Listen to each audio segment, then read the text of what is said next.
Hey guys, this is Brad at Traeger Grills.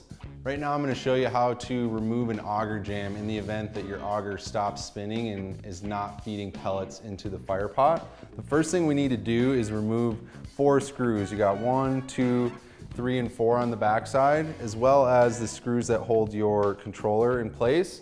We're going to remove that hopper so we can see kind of into the guts and the mechanics of the grill to work on this auger jam. All right, so we're gonna take the controller, dismount it from the hopper first.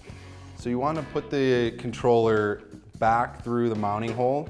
The easiest way to do it is to kind of pull it out of the hopper and then kind of put it through sideways and wiggle its way into that mounting hole. The next thing we wanna do is we're gonna take off the hopper from the grill. It's mounted to the side of the grill with 4 screws, 2 in the front, 2 in the back. So when you remove that last screw, you want to actually make sure you have a hand on here just in case this hopper wants to fall off.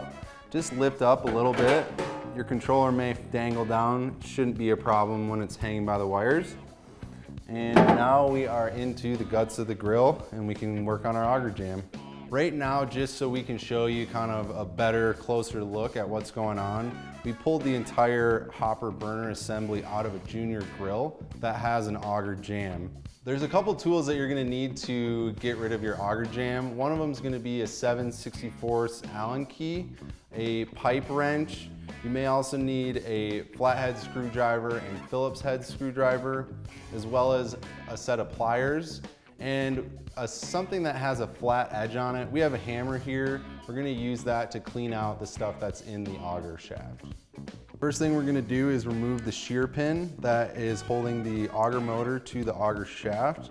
You're gonna need your Allen key and the pliers to hold down that nut. This will then allow us to remove the motor completely from the shaft. And now we have the shaft open here. The next thing we want to do is remove this bushing and this screw. This can either be a flathead screw or a Phillips screw. Once we get that out, we're going to want to just simply try and move this. If we can't move it, this is when our pipe wrench is going to come in handy. Mine's pretty seized up right now. It's extremely wet inside there, and I think the pellets are just holding it down. And this is a pretty solid auger jam, as you can see. Sometimes after a couple cranks, this will be a lot easier.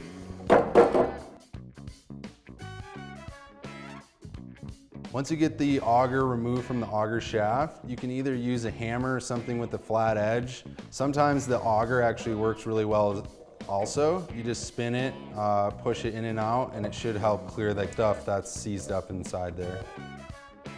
Once everything's done, you've got the auger shaft cleaned out. We have a little bit of a mess to clear out. You're gonna wanna use a vacuum. A shop vac works really well. You wanna focus on clearing out the fire pot of any excess pellets or objects, as well as the top of the auger here, and anything that may be inside of the auger shaft.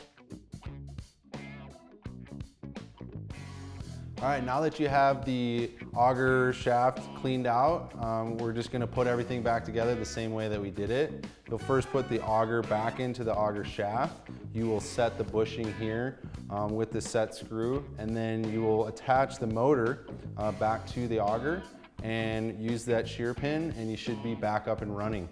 Whether you have wet pellets or random other objects that have gone into your hopper into the auger shaft, this is how you fix an auger jam. Make sure that you register your grill on TraegerGrills.com. If you have any further questions, give us a call at 1-800-TRAEGER.